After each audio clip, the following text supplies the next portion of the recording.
Hello everyone and welcome to your Glassnode weekly report for week 35. I'm your host Checkmate and we're recording this on the 31st of August 2021. So this week we really explore what's a fairly substantial on-chain divergence, and what I mean by divergence is we're seeing that prices are rallying, supply dynamics are looking very healthy, but simultaneously we have very slow on-chain activity. So on a relative basis, when we compare it to previous bullish cycles, what we're really seeing is that the on-chain or the demand for on-chain transactions is relatively low, despite all of the other on-chain fundamentals looking extremely healthy. So this is what we call a divergence, where we're seeing two different data sets pointing in different directions.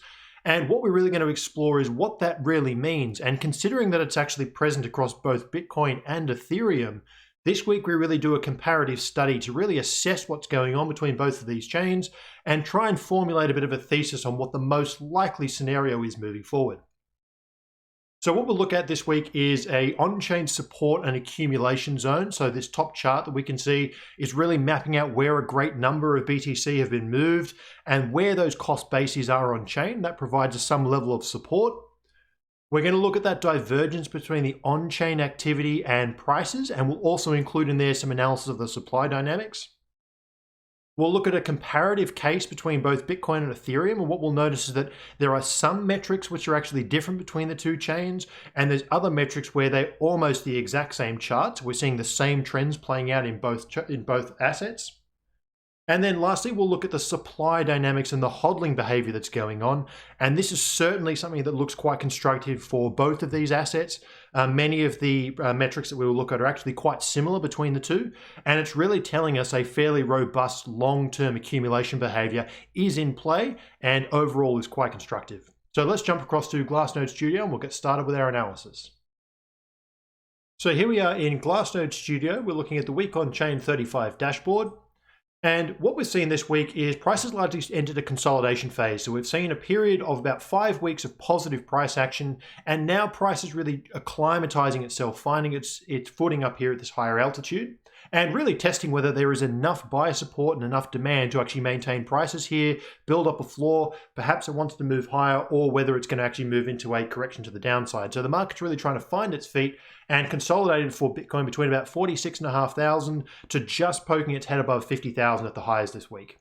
And Ethereum is very much the same, finding this new pricing level up here between about 3,000 and 3,300. Now, we mentioned what we're looking at in terms of on-chain support. So what we look at with this metric, this is called our realized price distribution, or our URPD metric. And what this is capturing is if we look at all of the UTXOs in Bitcoin's UTXO set, so we're looking at all of the coins in the network, what was the price when they last moved on-chain? And that's what we call the realized price for those particular coins. And what we're looking for, very much the same as a volume profile in technical analysis, we're looking at these clusters where we see a large number of coins were accumulated at a particular price zone. Now, as we can see, this is down in the pre-history levels, right? So we talk about our previous cycle high at 20,000. Coins that will last move below that $20,000 level are all clustered here, and we can see that this is quite significant. We then have 3 additional clusters. The first one is here, which is our recent consolidation zone between about 30,000 and 40,000. And within this zone, there's just under 3 million coins, 2.98 million BTC currently have a cost basis, or the time when they were last moved is in that previous consolidation range between 30 and 40,000. We're currently sitting within a second large node, which has about 1.6 million BTC. And this is between about 45,000 and 50,000. And what that suggests is that there's a large accumulation zone below us. Enough people have stepped in and believe that that was a value purchase zone and an accumulation zone. And that generally provides some form of support. And likewise in this current zone. Now, naturally, we can always break down below this support. And perhaps that would suggest that this would become overhead resistant. So that's something that we can watch out for. But simultaneously, it's showing you that there is demand interest within this zone. And there's also another node up higher, which has slightly less, about 1.3 million BTC. And that's up here in this $1 trillion asset range, 53,000 plus. And this is really all of the holders who have not sold their coins, who purchased up near the all-time highs and have essentially seen all the volatility over the last months and have not spent them. So what we're seeing is this node used to be much larger. We've seen some of those coins be respent down here and realize a loss. They've been respent down here and realizing a loss. And really, the coins that are up here are those who have weathered the volatility. So the probability that they're actually going to be longer term holders who are here for the long haul is actually somewhat higher. So that's really what we're seeing at the moment. We've got 3 different nodes, one of people who are currently underwater, but more than likely willing to hold on, and 2 zones which really represent very large accumulation zones.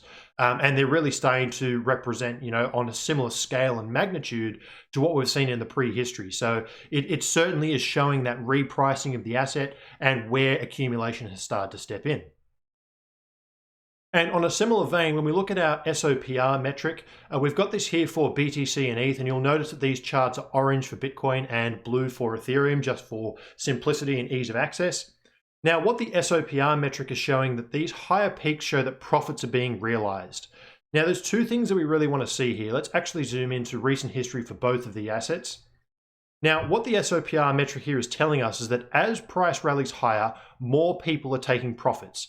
Now, because the price has actually been able to power on through this, it's showing that those coins that are being spent, and it's the same for both chains, the market is able to realize those spending. So some people are selling, taking profits. Investors who bought the dip are essentially taking some off the table, but the market is able to absorb it. So that's overall a relatively good sign. The other good sign is that we've managed to stick above a value of 1, and what that's suggesting is that the market is realizing profits and not losses in aggregate. And again, this is the same for both assets. And simultaneously, we're seeing that it's pulling back on the Bitcoin chart, particularly back towards a value of 1 and then rebounding. And that's a very healthy sign. It's showing that overall people are not then exiting at a loss and panic selling out. And it shows that people who hold profitable coins, when it collapses back down to a value of 1, are actually preferring to hang on to their coins and not spend them. They're actually stepping in and buying the dip instead. So overall, it is showing a relatively robust accumulation behavior. If we was to break down below 1 and actually stay there, we could perhaps return to a zone that's similar to what we had recently, where it's more of a capitulation, a fear and a panic type environment. We saw this again for both assets. But if it manages to hold up above this value of 1 and continue this pullback, bounce behavior, that's overall a positive sign. Now, this is where we're going to get stuck into the on-chain activity. And this is this very interesting divergence, which we've really seen across both of the assets. And we can see here where we were in the peak. So this is looking at active addresses, active entities, and that basically boils down a single entity, a single hodler, a single exchange may have multiple addresses. So entities is the distilled version of active addresses. It kind of sums out how many of those addresses were owned by an individual. And we've also got active addresses on Ethereum. And what we can see is that relative to the peaks, relative to the bull market highs, all of these metrics are relatively lower. They're down around 25, 30 odd % from where we were in the bull market peaks. So what that's saying is that even though prices have actually returned not too far from the all-time high, the amount of activity really hasn't picked up to the same extent. So what is that telling us? Well, it's really showing that most of the transaction activity that's going on are likely people who are willing to weather the volatility. Many people who step in as retail who come in and they get the excitement and the hype and all of the noise that's going on in a bull market. Some of those may well have left the market during this correction and they haven't yet returned. And you can look at things like Google Trends to really confirm that this is largely a very similar pattern. So normally when we have the hype and the excitement, we see the transactions and all of the on-chain activity really follow through. Whereas at the moment, it really represents something that's actually not too dissimilar to what we see towards a late stage of a bear market, which is where we have all of the smart money, people who've been around for a long time, the people who are the buyers of last resort for both of these assets tend to be the people who are sticking around. Now, the other bear case of this is that it also suggests that there could be a slowdown in demand coming in. And this is where we have to really assess. It doesn't necessarily give us a direction either way, but it certainly tells us a story and it's something that we can be paying attention to. But we do have to look at all of these metrics in the context of all of the other information. So we can't just look at these and say, well, activity is down, therefore it's bearish. We also have to look at what's going on with the supply, what's going on with the people who are transacting and who are still in the network. We can see also our number of transactions is telling a very similar story. Bitcoin generally peaked in around January for most of these metrics. January really was the high. And Ethereum then followed through in May. So there was this capital rotation as generally happens in market cycles. And again, both of these metrics have largely quietened off somewhere in the order of about 30 odd %. And we can see a similar metric for this is the transfer volume, so US dollar volume transferred over the system. This is for Bitcoin. Now, in terms of the overall dollars that are being transferred, what is interesting, this is down actually around 60%. So it's quite a bit lower than where we were up at the highs, noting that price is actually not too far away. So it really is just highlighting how little activity is going on. However, note that it's certainly elevated relative to where we were back down here at 30,000. So we are still seeing dollars moving around. If we look at this breakdown, we're seeing that the larger size transactions in these greens, this is this 10 million plus, 1 million plus, everything is generally starting to trend down. We saw a large spike of these big transactions in the initial rally. That started to slow down, but that's also fairly normal for a rally, which then moves into consolidation. And generally when volatility comes back, these metrics start to peak up. So this is a general overview of what we're seeing in the on-chain space. Now, this is where we actually have a very interesting divergence in these two different chains. So on Bitcoin total transaction fees, so these are the fees paid to miners, and then likewise for Ethereum, what we can actually see is that because of this very slow on-chain transaction activity, Bitcoin has actually really slowed down. As the mempool empties, the congestion filters out, and transactions can be settled with very low transaction fees, 1 sat per byte. So what we're seeing at the moment is that the overall transaction fees has fallen to about 1 to 2% of the total block reward, which is relatively low. What we saw during the bull market was upwards of 10%. So it shows you that there actually is quite a substantial drop in overall transaction fees. Now, Ethereum went through a very, very similar type correction during the early phase of this from May onwards. However, has recently seen the craze of NFTs really starting to push gas prices much higher. And what we're seeing alongside this is that the average and the mean and the median transaction size is moving higher. So as this NFT craze is really driving a lot of the market, it's bringing in these larger buyers. We're seeing many of these NFTs moving at very, very large prices. But what we are seeing is that overall, the age of those coins that are moving are relatively young. So it actually suggests that the ETH that's being transferred within the NFT craze is generally somewhat the same coins that are transacting around themselves. We're not seeing a great number of these older coins coming back to life and participating. It's typically the same coins that are transacting within themselves.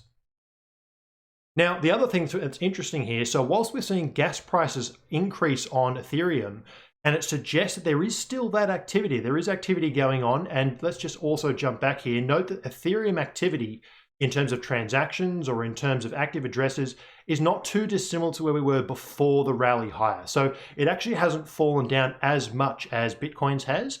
And this is largely being confirmed by this spike in NFT activity. Now, the cost of that is that as attention moves throughout this market, generally crypto markets are quite reflexive.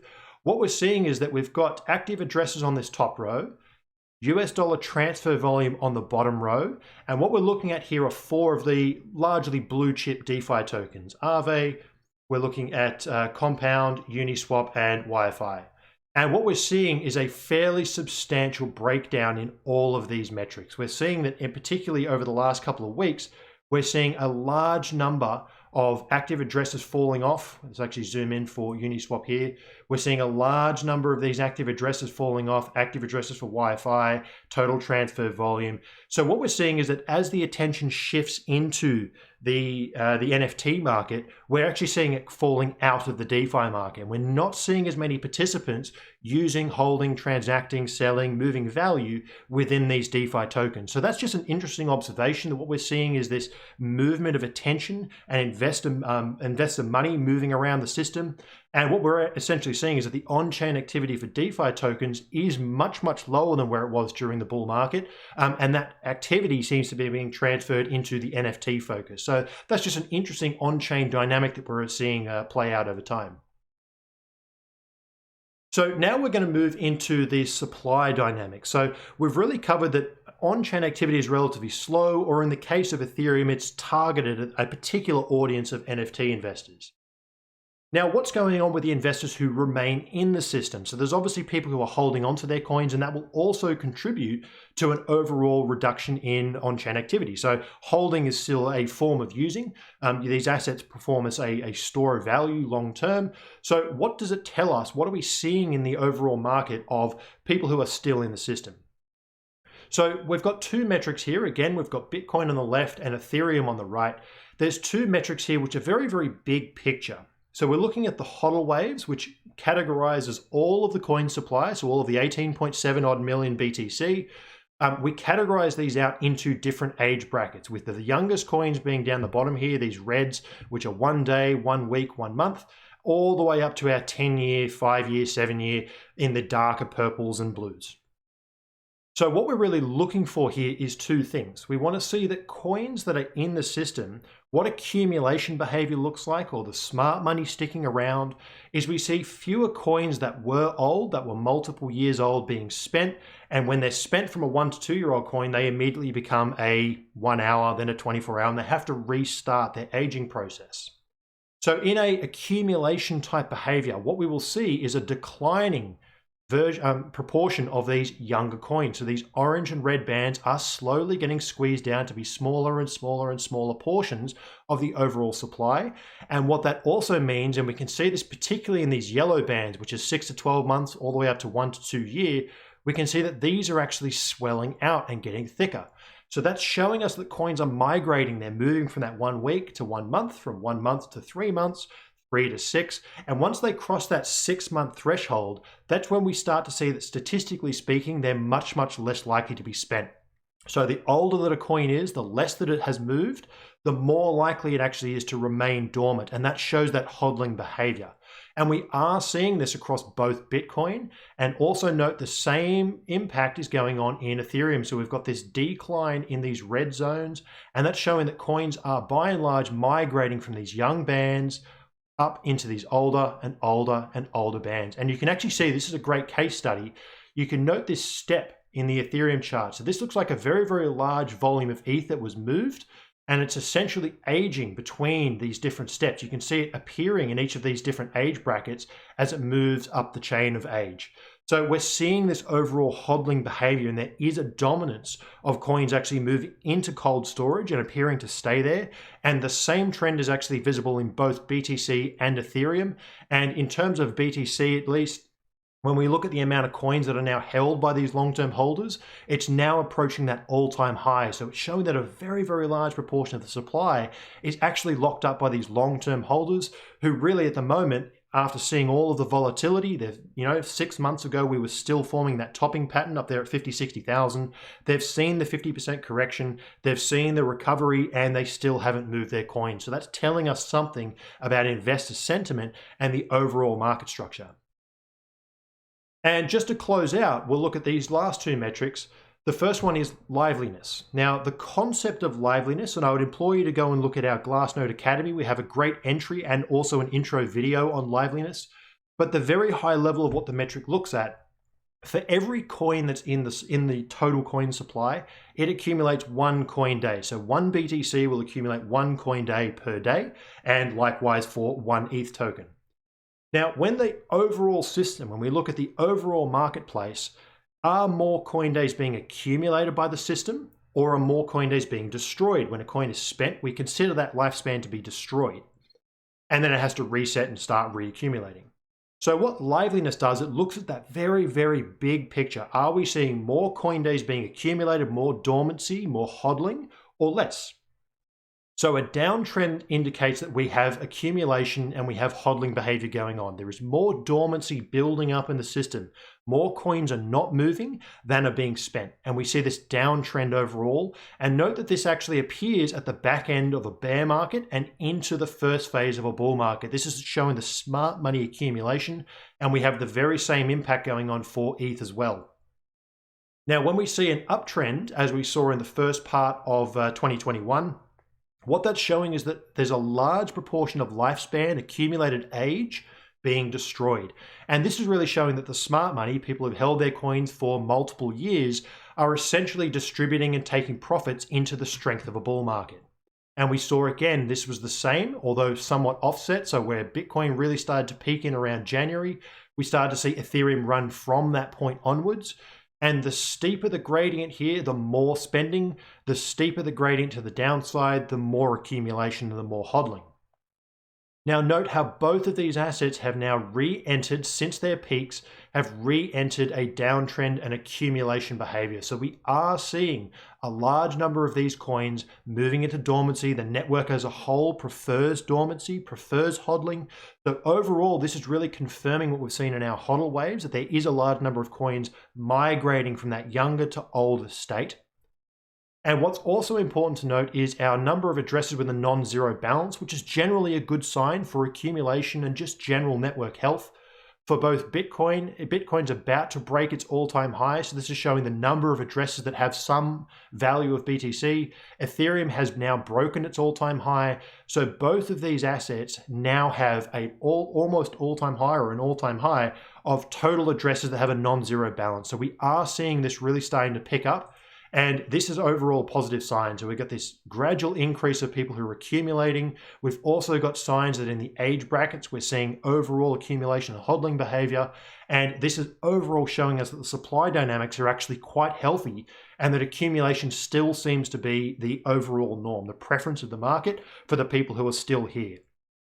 So that really summarizes what we're looking at this week. We have this divergence in on-chain activity, which is really showing that the people who've stuck around are people who have the conviction. We're not seeing as much transaction activity. Sometimes that can be viewed as a bearish signal, but it also can represent what we see at the end of bear markets, where overall retail interest is at a relative low, Google Trends is low, the hype is relatively quiet. But what we generally see is that precedes some kind of volatility. Now, what we could see is some longer term correction, but what we could also see is a rally higher, and either of these two will likely bring in more interest. And some key metrics to be paying attention to is whether these hodl waves start to really increase. Are we getting more of these young coins coming back in, which means old coins being spent? Do we see liveliness start to reverse? Do we see coins being spent, but overall the price can't maintain it? These are the types of metrics and behaviors that we really are paying attention to. So thanks as always for tuning in. Make sure to subscribe and like our channel, and share it amongst all your friends, and we'll see you in the next one. Cheers.